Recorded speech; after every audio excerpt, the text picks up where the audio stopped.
I thought that while I was out walking around, or while I was praying, I would get up and walk around and maybe take a little video tour for those of you who are homebound and can't make it out. This is the lower chapel here at the Shrine of Our Lady of Consolation in Carey. So these are all little statues. Next to them, I'm gonna come over here, are these little baskets. I'm gonna shine a light real fast. Are these little baskets filled with little strips of paper where people write their prayers. And so you can see, here's a statue of our Lord entombed, and you can see how many people stuffed prayers in his hand. Then you see him at the base of the statues all around here. So here you have the chapel. There's Jesus. So say hi. All right. So here we're gonna go check out the relics.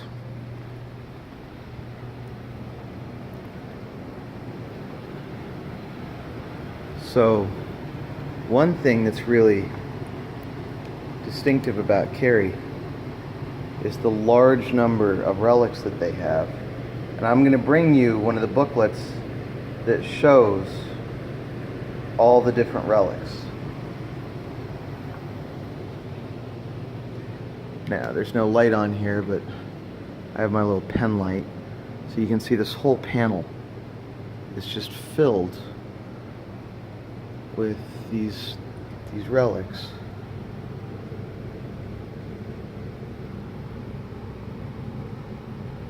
They're amazing.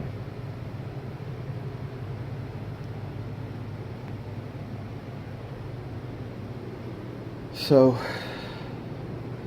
then you have another case with more relics.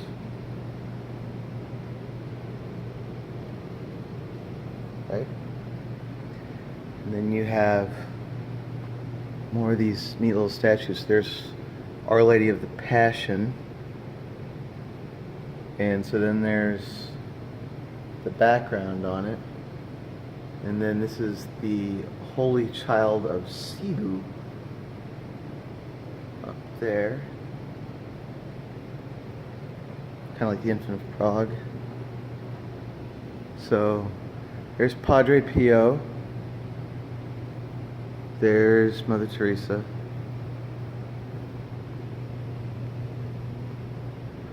So I'm going to come around. These are all the confessionals. I'm going to come around and show another really interesting thing. A couple of interesting things. So this is bad reflection on the glass. Let's see. This is a hand-stitched, beautiful vestment given by Pope Paul VI when the shrine was created a minor basilica. Now this right here, so there's a statue up top, and I'll show you this, of Our Lady holding the infant Christ. And so people, what they do is when they come here and they get a healing or they get a miracle or they get their consolation, sometimes they will make these beautiful little gowns, and I'll show you a whole rack full of them here in a second, for them to be able to change the color to go with the liturgical season. This particular one, you'll notice how shiny even the fabric is. That's because all of the this is really something. All of the silver that you're seeing there is actually platinum, like the precious metal.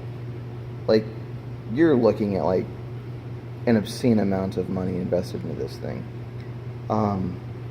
And this was given by Miss Helena Shandor of Detroit, Michigan. On the occasion of the 100th anniversary of the arrival of the statue here at the shrine. Those are all Hungarian rhinestones. It's something. Okay, enough about that one. So I'm gonna come over here, and you can see these are just some of the gowns that have been made. And what's really interesting is they reflect different cultures. So some of them are not really what we would say traditional in the Western world, but I mean, like that blue one is, it's gorgeous. And you have all of these down here. That one's really something. I don't know if you can see on the phone, but it kind of looks disco-y. There's some creativity that went into that. They're all, like, the temptation is to say that, like, oh, this one's tacky or this one's pretty, but honestly, they're all beautiful because they were all made with love, right? The more of these things.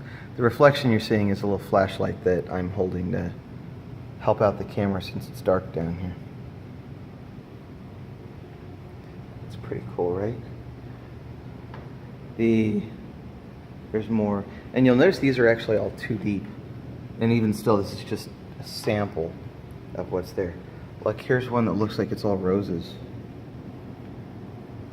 Isn't that something? There's a wedding dress one. And they're all... Can you imagine? There's one that looks like just pre-printed, just normal fabric, but again, just made out of love. The blue one right there, see? There's that one that had to be come out of the 80s. That's a popular fabric style. But again, like it's just pure love. Cabinets full of pure love. Alright, so this isn't even the coolest part, right?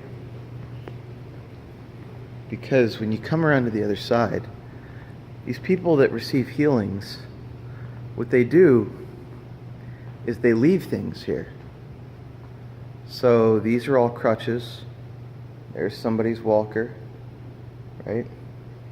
And then there's pictures and little keepsakes from all of the healings, people's halo braces, back braces. There were some polio braces here.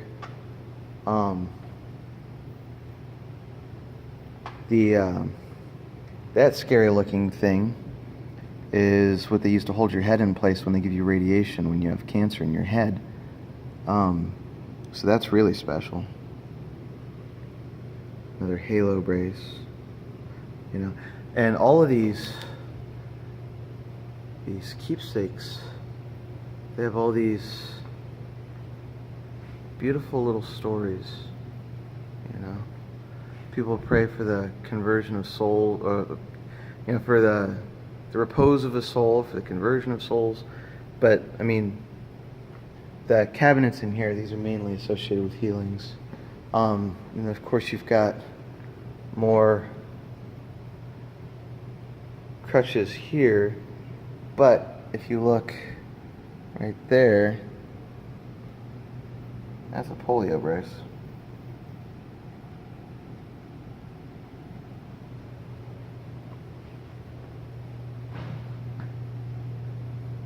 More.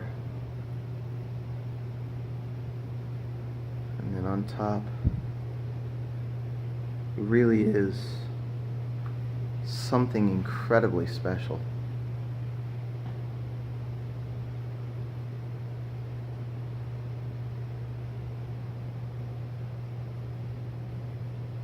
Like this.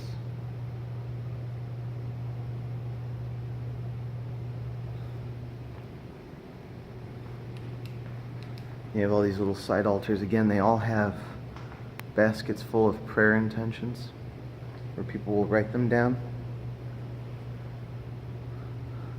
So I prayed the litany of the saints in front of all the relics for you guys' intentions. And then again prayed in front of the statue, which I'll show you here in a few, and I prayed in front of our Lord for all of your things by name. You see the baskets with all the intentions. So yeah, okay. Well, now we'll go upstairs.